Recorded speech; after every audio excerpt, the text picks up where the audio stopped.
Terve! Tää on Jere ja Anttu taas, Dean.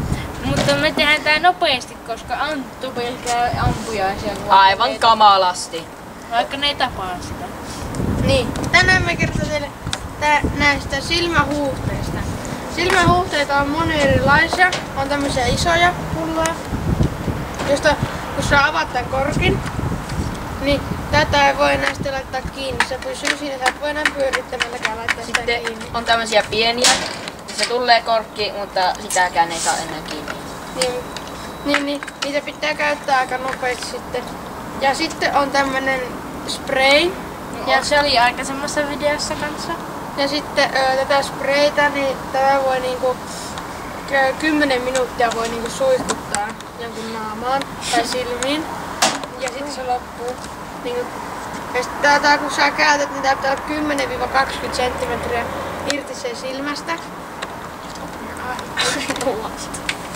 Ja sitten noin se sprayataan. Se pitää avata tälleen ja se sinne suihkauttaa. Noin. Ja sitten putsaa sun silmän.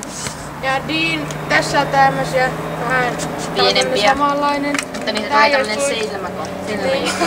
Se Dean voi näyttää miten se toimii. Tehdään tolleen ja sitten se putsaa silmän. Tässä on tämmössä samanlainen juttu, mutta se on vähän isompi. Se on semmoisen seinään voi laittaa, mutta siinä on aika terävät nää. Ja tätä vaan sitten kaataa Tällainen. silmään. Noin. Se suolasta. ja ei saa ikinä laittaa suuhun sitä. Ja varoitus. Se on suolasta. Ja Oikein suolasta. mä käyn sprayaa se ampia. Heippa!